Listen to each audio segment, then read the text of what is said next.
আসসালামু আলাইকুম। বাংলাদেশে ৫৫টা পাবলিক ইউনিভার্সিটি আছে।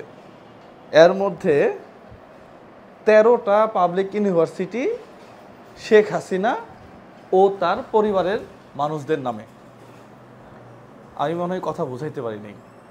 বাংলাদেশে ৫৫টা পাবলিক ইউনিভার্সিটির মধ্যে ১৩টাই হচ্ছে শেখ মুজিবর, হাসিনা, হাসিনা মেডিকেল, ফজিলাতুন্নেসা এই সেই, এরপরে শেখ রাসেল, মানে এই ধরনের নাম দিয়ে যদি ১৩টা ইউনিভার্সিটির নামকরণ তাদের নামেই হয়, তাহলে এই যে বাংলাদেশের ভাষা আন্দোলনের সময় রফিক জব্বার আরও অনেকেই, তাদের নাম এগুলাকে লিখবে।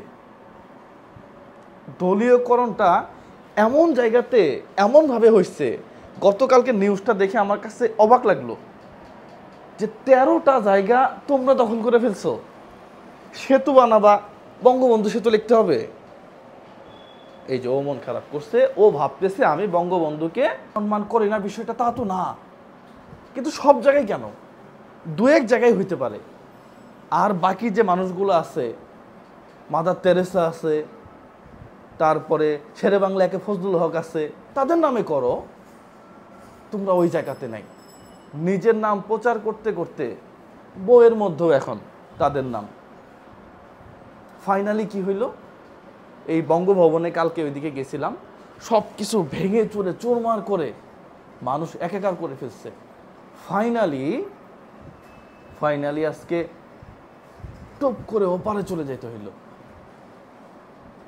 ক্ষমতা আসলে সবসময় থাকে না।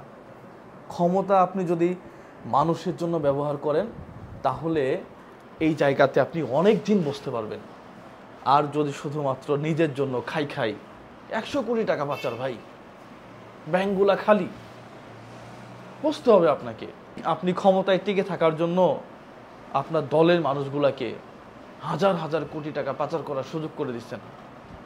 তাকায় দেখেন, আজকে আমার মনে হয় যে চোখ খোলার সময় আসছে। আপনার ভিতরে কি আছে, আপনি জাতির জন্য কি করছেন, এই জায়গাগুলা মানুষ দেখে মূল্যায়ন করবে।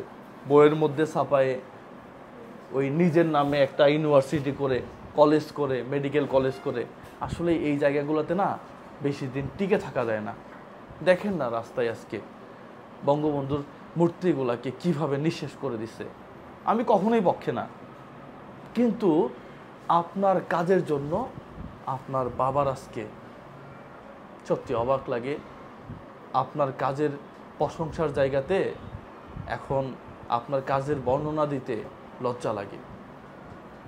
সবার জন্যই শুভকামনা। আপনার পরিচয় হবে আপনার কর্মে। আসসালামু আলাইকুম ওয়া রাহমাতুল্লাহ।